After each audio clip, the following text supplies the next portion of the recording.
Bonjour Monsieur Gérès.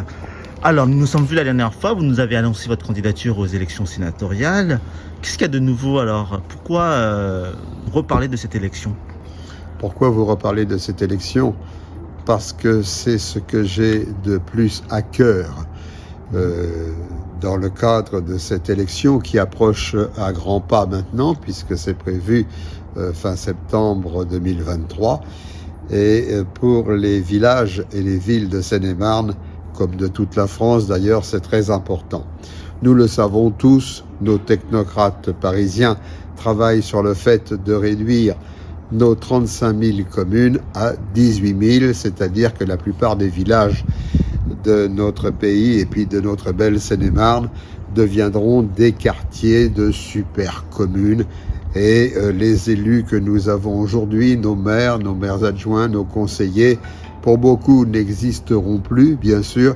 Et puis ceux qui resteront en poste seront des représentants de quartiers de communes de 300 000 habitants. C'est l'objectif des technocrates parisiens que je veux combattre. Et pourquoi faire le point peut-être aujourd'hui?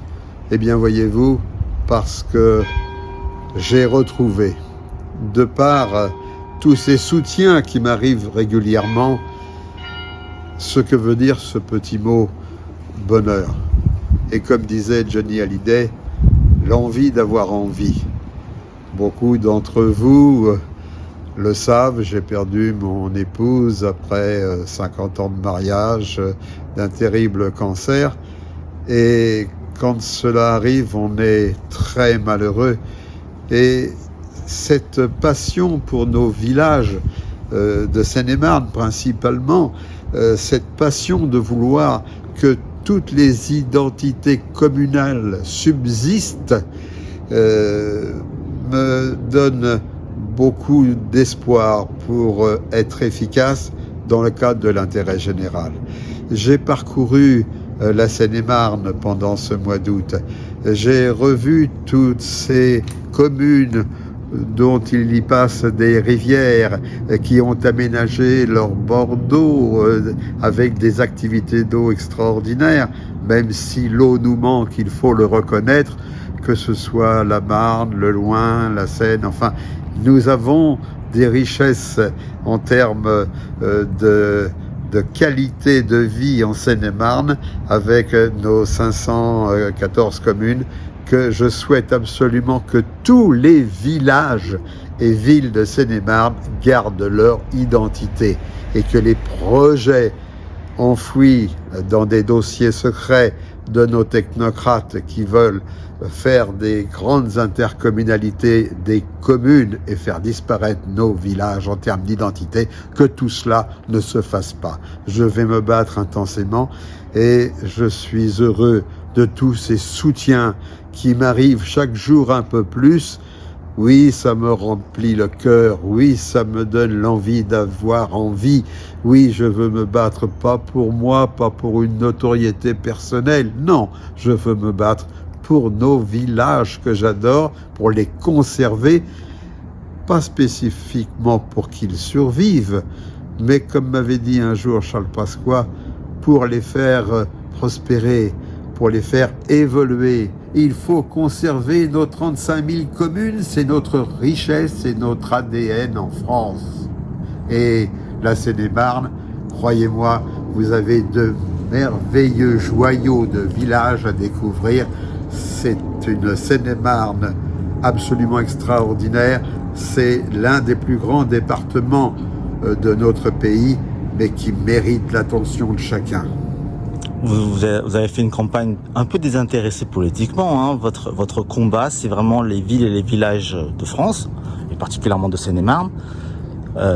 C'est plutôt une campagne positive, hein. Vous avez évoqué beaucoup de choses positives. Est-ce qu'il y a des choses négatives dans cette campagne qui va commencer, des choses qui vous font craindre des choses négatives? Il y a un an que je repère un aspect négatif. Qui n'est pas de moi-même, qui est le ressenti des grands électeurs que je rencontre. Ces grands électeurs qui me disent « Monsieur Gérès, on soutient votre liste, on est d'accord avec vous, On a bien compris qu'on allait disparaître en termes d'entité communale si l'on ne faisait pas ce qu'il faut. On a compris tout cela. On vous soutient.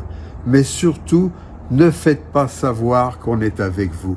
Surtout, soyez discrets sur notre soutien. On a trop peur que les grands dirigeants de Seine-et-Marne nous imposent de voter pour Dupont ou pour Durand sous peine de perdre des subventions pour nos communes. Alors, voilà l'aspect négatif. Alors, je voudrais y répondre. Je connais bien le président du conseil départemental. Je peux vous dire que c'est quelqu'un de bien, c'est quelqu'un que j'apprécie, et de très longue date. Je sais et je suis persuadé que notre président du conseil départemental en aucun cas n'aura ce qui a été des réalités au cours des élections passées, n'aura une attitude négative sur ce plan-là. La démocratie, il la respecte. Mais que celles et ceux, très nombreux en Seine-et-Marne, du nord au sud, de l'est à l'ouest, qui me soutiennent et qui me demandent la discrétion la plus totale, qu'ils sachent que je respecterai à la lettre leurs demandes. Jamais je ne ferai savoir que quelqu'un me soutient et qu'il va voter pour moi s'il ne le souhaite pas. Faites-moi confiance, je serai discret tel que vous me le demandez. Mais j'ai confiance en Seine-et-Marne pour que tout se passe bien.